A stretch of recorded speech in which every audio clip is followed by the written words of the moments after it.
මං ඉල්ලනවා නම් මේ පින්වතුන්ගෙන් මාව එපා වෙනවා මේ පින්වතුන්. යාසං අදදමක්තියෝ ඉල්ලන විට මම මේ පින්වතුන් නොදෙනවා නම් මටත් එපා වෙනවා මේ පින්වතුන්. අපෝ දෙන්නා වුණා පින්වතුන්ට වැඩක් නැහැ එපා වෙනවා.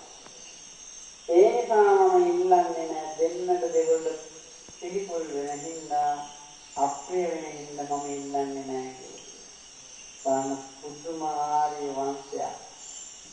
ඔය මණිකන්ත නාගරාජය කියලා ධර්ම තියෙනවා. ඔය එක්තරා සහෝදරවරු දෙපළක් කෞෂ්ඨෝර්ජාවෙන් පැනගෙන හදාගෙන වෙන වෙනම කෞෂ්ඨම් කරමින් ඉන්නකොට පින්වතුනි හරියටම බාලයා ළඟට ආවනේ දෙල්ලේ මණිකක් ඇති නාගරාජේ නාගෝයේ ඉහළ තියාගෙන ටික වෙලාවක් ඉඳලා යනවා. නාගී කෙවිල්ල වෙලාවක සම්පූර්ණම බයක්. බයෙන් ඉඳලා නාගයා ගියට පස්සේ ඔන්න නැගිටිනවා. ඕක කීවතා වෙනකොට ඇඟ දෙවලනෝනේ.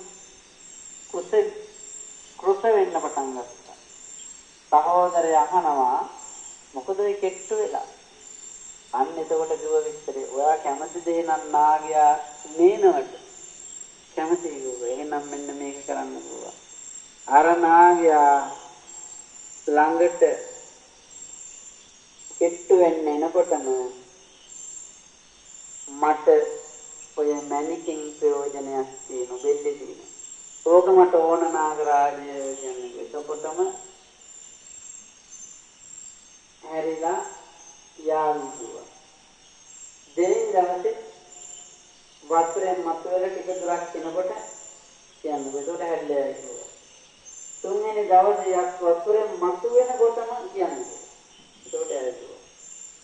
හරියට මේ විදිහට තාපසයන් වහන්සේ දින් ගොඩට එනකොටම කිව්වා මට ওই මණිකින් ප්‍රයෝජනයක් තියෙනවා. මට ඕන මණික.